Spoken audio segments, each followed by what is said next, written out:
नवरात्रीचा उपवास कसा करावा आणि उपवासाचे प्रकार. उपवास सुरू करण्याआधी देवीसमोर संकल्प घ्या. किती दिवस उपवास करणार आहात आणि कसा करणार आहात. साधा, फळाहार, एक वेळ अन्न, फक्त पाणी इत्यादी उपवासाचे हे प्रकार आहेत.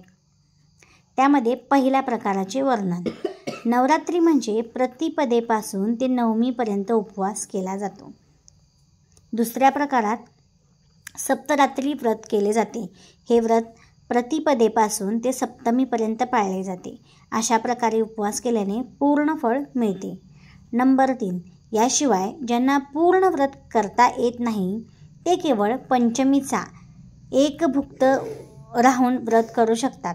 या उपवासात तुम्ही एका वेळी जेवण करू शकता. म्हणजे काय, पंचमीला म्हणजे नवरात्रीच्या 5व्या दिवशी एकच वेळचं जेवण करून हा उपवास करायचा आहे. त्याचबरोबर नंबर 4. नक्तव्रत म्हणजे काय, तर षष्टीला रात्रीचे भोजन करून व्रत आणि सप्तमीला अयनित व्रत पाळता येते. याचा अर्थ असा की व्रताच्या वेळी न मागता जे मिळेल ते सेवन करावे.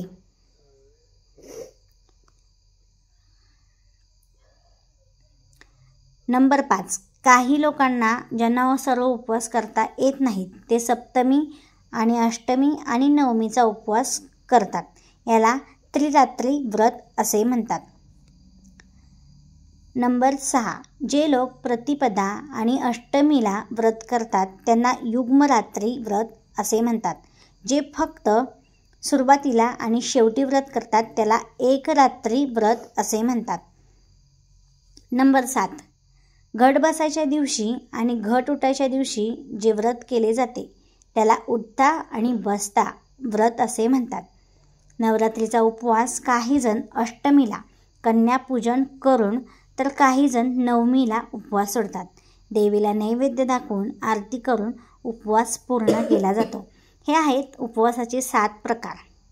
यापैकी तुम्ही कोणत्याही प्रकारात उपवास केला तरीही त्याचे तुम्हाला पूर्ण फळ मिळणार आहे.